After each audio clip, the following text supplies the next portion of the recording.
Selamat siang, saya Meldelin Betty Perpetua. Saya anggota dari kelompok 1. Di sini saya akan mempresentasikan PPT tentang metode penelitian kuantitatif dan kualitatif. Yang pertama, saya akan menjelaskan tentang pengertian kuantitatif dan kualitatif. Di sini, kuantitatif sering dinamakan metode tradisional, positivistik, saintifik, dan metode discovery. Metode kuantitatif sering disebut metode tradisional karena metode ini sudah cukup lama digunakan sehingga mentradisi sebagai metode penelitian. Selanjutnya, metode ini disebut positivistik karena metode ini berlandaskan pada filsafat positivisme. Dalam bahasa filsafat, positivisme bermakna sebagai peristiwa yang benar-benar terjadi. Selanjutnya, metode ini disebut saintifik karena telah memenuhi kaidah-kaidah ilmiah, yaitu konkret atau empiris, objektif, terstruktur, rasional, dan sistematis. Selanjutnya, metode ini disebut metode discovery karena dengan metode ini dapat ditemukan dan dikembangkan berbagai iptek yang baru. Yang terakhir, metode ini disebut metode kuantitatif karena data penelitiannya berupa angka-angka dan analisisnya menggunakan statistik. Selanjutnya, metode kualitatif sering dinamakan sebagai metode post-positivistik, artistik, dan interpretive research. Metode kualitatif disebut metode baru karena popularitasnya belum lama. Dinamakan metode post-positivistik karena metode ini berlandaskan pada filsafat post-positivistik. Bedanya dengan positivisme adalah dalam positivisme, fakta dan data terbatas pada sesuatu yang empiris sensual atau yang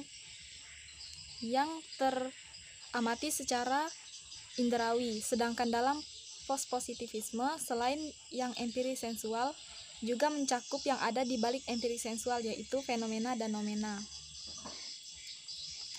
Selanjutnya, metode ini juga disebut metode artistik karena proses penelitiannya lebih bersifat seni dan kurang berpola, dan disebut sebagai metode interpretive research karena data hasil penelitian lebih berkenaan dengan interpretasi terhadap data yang ditemukan di lapangan. Selanjutnya, perbedaan antara metode kualitatif dengan metode kuantitatif itu meliputi 3 hal, yaitu perbedaan tentang aksioma. Aksioma adalah pandangan dasar. Aksioma penelitian kualitatif dan kuantitatif meliputi aksioma tentang realitas, hubungan peneliti dengan yang diteliti, hubungan variabel, dan kemungkinan generalisasi. Yang pertama, realitas. Seperti telah dikemukakan dalam metode kuantitatif, yang berlandaskan pada filsafat positivisme, realitas dipandang sebagai sesuatu yang konkret, dapat diamati dengan panca indera, dapat dikategorikan menurut jenis, bentuk, warna, dan perilaku, tidak berubah, dapat diukur dan diverifikasi. Dalam penelitian kualitatif yang berlandaskan pada filsafat post-positivisme atau paradigma interpretif, suatu realitas atau objek tidak dapat dilihat secara parsial dan dipecah ke dalam beberapa variabel. Penelitian kualitatif memandang objek sebagai sesuatu yang dinamis, hasil konstruksi pemikiran dan interpretasi terhadap gejala yang diamati, serta utuh, karena setiap aspek dari objek itu mempunyai satu kesatuan yang tidak dapat dipisahkan. Yang kedua, hubungan peneliti dengan yang diteliti. Dalam penelitian kuantitatif, kebenaran itu di luar dirinya, sehingga hubungan antara peneliti dengan yang diteliti harus dijaga jaraknya sehingga bersifat independen. Sementara dalam penelitian kualitatif, peneliti sebagai human instrument dan dengan teknik pengumpulan data, partisipan observation, dan in-depth interview atau wawancara mendalam. Maka peneliti harus berinteraksi dengan sumber data. Dengan demikian, peneliti kualitatif harus mengenal betul orang yang memberikan data. Selanjutnya, hubungan antar variabel. Peneliti kuantitatif dalam melihat hubungan variabel terhadap objek yang diteliti lebih bersifat sebab akibat, sehingga dalam penelitiannya ada variabel independen dan dependen. Sementara dalam penelitian kualitatif yang bersifat holistik dan lebih menekankan pada proses, maka penelitian kualitatif dalam melihat hubungan antar variabel pada objek yang diteliti lebih bersifat interaktif, yaitu saling mempengaruhi sehingga tidak dapat diketahui mana variabel independen dan dependennya. Yang keempat, kemungkinan generalisasi. Umumnya penelitian kuantitatif lebih menekankan pada keluasan informasi, sehingga metode ini cocok digunakan untuk populasi yang luas dengan variabel yang terbatas. Sementara generalisasi dalam penelitian kualitatif disebut dengan transferability, dalam bahasa Indonesia dinamakan keterarahan. Maksudnya adalah bahwa hasil penelitian kualitatif dapat ditransferkan atau diterapkan di tempat lain, manakala kondisi tempat lain tersebut tidak jauh berbeda dengan tempat penelitian. Selanjutnya, proses penelitian kuantitatif. Penelitian kuantitatif bertolak dari studi pendahuluan dari objek yang diteliti untuk mendapatkan yang betul-betul masalah. Selanjutnya, supaya masalah dapat dijawab dengan baik, masalah tersebut dirumuskan secara spesifik dan pada umumnya dibuat dalam bentuk kalimat tanya. Menjawab rumusan masalah yang sifatnya sementara, maka peneliti dapat membaca referensi teoritis yang relevan dengan masalah dan berpikir untuk menguji hipotesis tersebut.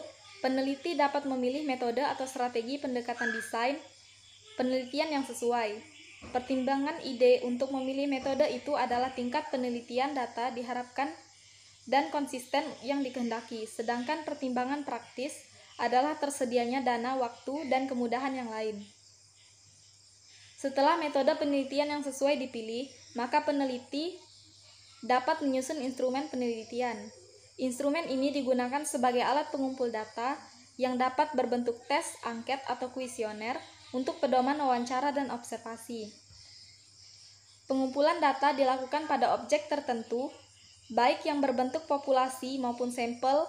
Setelah data terkumpul, maka selanjutnya dianalisis untuk menjawab rumusan masalah dan untuk menguji hipotesis yang diajukan dengan teknik statistik tertentu. Kesimpulan adalah langkah terakhir dari suatu periode penelitian yang berupa jawaban terhadap rumusan masalah berdasarkan proses penelitian kuantitatif di atas. Maka tampak bahwa proses penelitian kuantitatif bersifat linier, di mana dari rumusan masalah berteori, berhipotesis, mengumpulkan data, analisis data, dan membuat kesimpulan dan saran. Proses penelitian kualitatif. Di sini ada 3 tahap.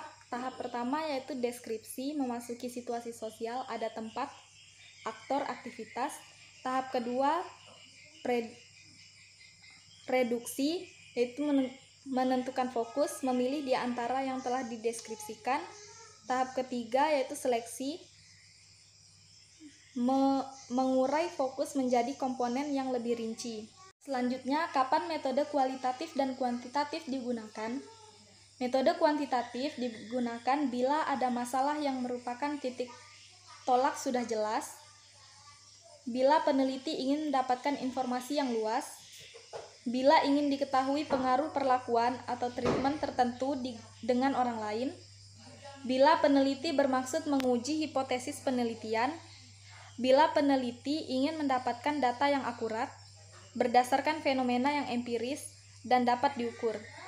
Yang terakhir, bila ingin menguji terhadap adanya keraguan-raguan tentang validitas pengetahuan, teori, dan produk tertentu. Metode kualitatif digunakan bila masalah penelitian belum jelas, untuk memahami makna di balik data yang tampak, untuk memahami interaksi sosial, memahami perasaan orang, untuk mengembangkan teori, untuk memastikan kebenaran data, meneliti sejarah perkembangan. Selanjutnya, jangka waktu penelitian kualitatif. Pada umumnya, jangka waktu penelitian kualitatif cukup lama karena tujuan penelitian kualitatif adalah bersifat penemuan, bukan sekedar pembuktian hipotesis seperti dalam penelitian kuantitatif, namun kemungkinan jangka waktu penelitian berlangsung dalam waktu yang pendek. Yang terakhir, perbedaan pendekatan kuantitatif dengan kualitatif dari aspek keilmuan dan metodologis. Di sini ada 15 aspek, yaitu aspek pendekatan metodologis, aspek konseptualisasi, aspek tokoh-tokoh pelopornya, aspek orientasi, teoritik, aspek jenis ilmunya, aspek tujuan dan target, aspek korelasi dengan responden, aspek instrumen dan perlengkapan, aspek pendekatan terhadap populasi, aspek penggalian data lapangan, aspek pengambilan sampel, aspek analisa data, aspek keabsahan data, dan aspek penulisan laporan. Saya akan menjelaskan dua diantaranya, yaitu aspek pendekatan metodologis dan aspek konseptualisasi. Dalam aspek pendekatan metodologis, pada pendekatan kuantitatif, jenis-jenis bidang pendekatan ialah eksperimen, hard data, empirik, positivistik, fakta nyata di masyarakat, dan statistik. Eksperimen, survei, interview terstruktur, dan seterusnya. Pada pendekatan kualitatif, jenis-jenis bidang pendekatan ini ialah etnografis, tugas lapangan, soft data, interaksionisme, simbolik, naturalistik, deskriptif, pengamatan dengan keterlibatan peran, fenomenologik, data dokumenter, studi kasus, studi sejarah deskriptif, dan studi lingkungan kehidupan, observasi, interview, dokumen, partisipan, observer, dan story. Aspek konseptualisasi.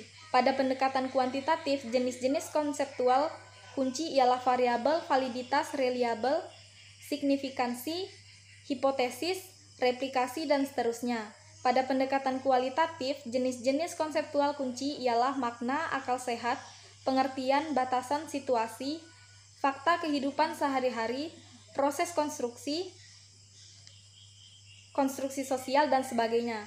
Pada umumnya, pendekatan kunci berasal dari objek penelitian alamiah dan biarlah apa adanya, jangan diintervensi ataupun diubah.